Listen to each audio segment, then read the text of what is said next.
Hello everyone, this is Mishon and welcome to my new another video. Wow, আজকের পরিবেশটা একেবারেই থমথমে পরিবেশ।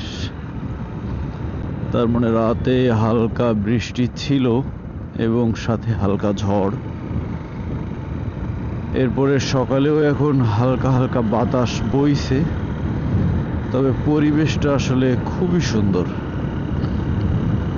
একেবারেই নরম একটা ওয়েদার। আমি আরো একটু আগে বের হতে চেয়েছিলাম, কিন্তু সময়ের সাথে পেরে উঠলাম না।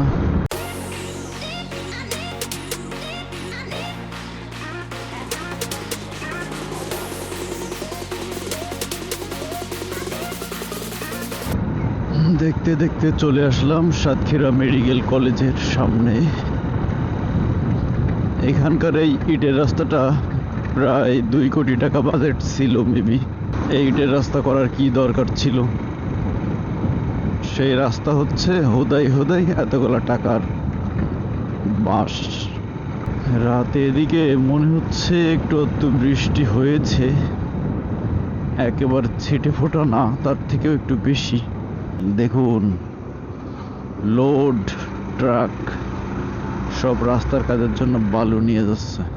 আমি এখন যাই রং সাইড দিয়ে, কারণ বাম সাইডে যদি এরকম করে দিত তাহলে আমরা বাম সাইড দিয়ে যেতাম, আমাদের জন্য সুবিধা হতো। কিন্তু বাম সাইড হচ্ছে পাইলিং করতে হবে।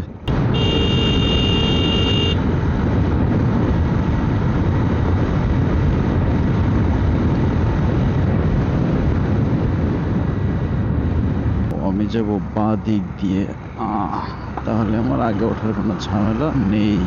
বন্ধুরা, চলে আসলাম হচ্ছে অবশেষে কুলিয়া।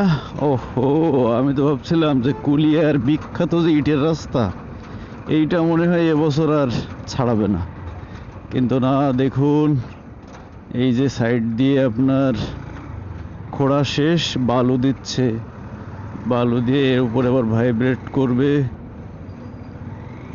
যাক, অবশেষে কুলিয়ার বিখ্যাত যে ইটের রাস্তা, সেটিরও অবসান ঘটতে যাচ্ছে। এখন আমাকে ট্রাকের আগে উঠতে হবে। আমি যদি ঘস করে বাম্পার দিয়ে উঠে যাই, গেলাম। এটি হচ্ছে অনেক লোড একটা ট্রাক, সেটিরও আগে উঠে গেলাম। মাহিন্দ্রও কিন্তু সাইড দেয়, এই ইজি বাইকগুলো সাইড দিতে চায় না। দেখেন, মাহিন্দ্র বড় একটা গাড়ি কত দূরে চলে যায়, কিন্তু ইজি বাইকগুলো একেবারেই সরতে চায় না। ও বাবা, কাকু ভাইয়া তাকায় পিছনে হর্ন দিলে, একটাও লুকিং গ্লাস নাই। লুকিং গ্লাসগুলো বাসায় খুলে রাখছে। দেখুন, ইতিমধ্যে চলে আসছি পারুলিয়া গরুর হাট।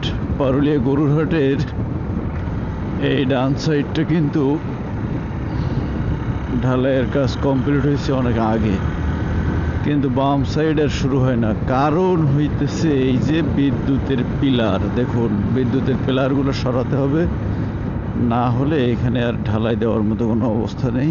এটি হচ্ছে পারুলিয়া মাঠ। পারুলিয়া মাঠের এখানকার রাস্তাটা খুবই জঘন্য।